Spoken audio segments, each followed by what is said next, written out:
అమ్మ లక్ష్మమ్మ నాకున్న పలంగా 4 కోట్లు, ఓ బెంజ్ కారు, 4 బిల్డింగ్లు, 4 తరాల పిల్లలు తిన్నా తరగనంత ఆస్తి కావాలని కోరుకుంటా అనుకుంటున్నావా? అంత లేదమ్మా. కడుపు నిండా తిండి, వేసుకోవడానికి మంచి బట్ట, ఉండడానికి ఒక నీడ, ప్రశాంతమైన జీవితం, గొడవలు లేని సంసారం, అప్పులు లేని జీవితం. ఇంతకన్నా ఏం కావాలమ్మా? నువ్వు నాకు కోట్ల ఆస్తి ఇచ్చినా కడుపుకొక బుక్క తిండి తినకపోతే ఎందుకమ్మా ఆస్తి?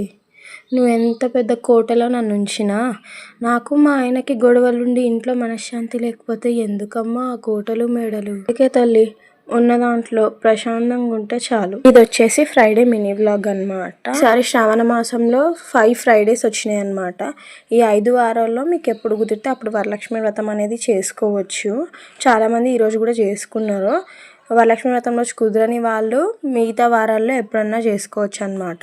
కానీ చాలామంది పౌర్ణమి తర్వాత వచ్చే శుక్రవారాలలో పూజ చేసుకోవడానికి ఇష్టపడతారు. నేనైతే ఇప్పటి వరకు ఏ వరలక్ష్మి వ్రతం మిస్ అవ్వలేదన్నమాట. 1 ఇయర్ మిస్ అయినా, అది కూడా నా ప్రెగ్నెన్సీ వల్ల. ఏదో లేనివి అప్పు తీసుకొచ్చుకొని మరి చేయాల్సిన అవసరం లేదండి.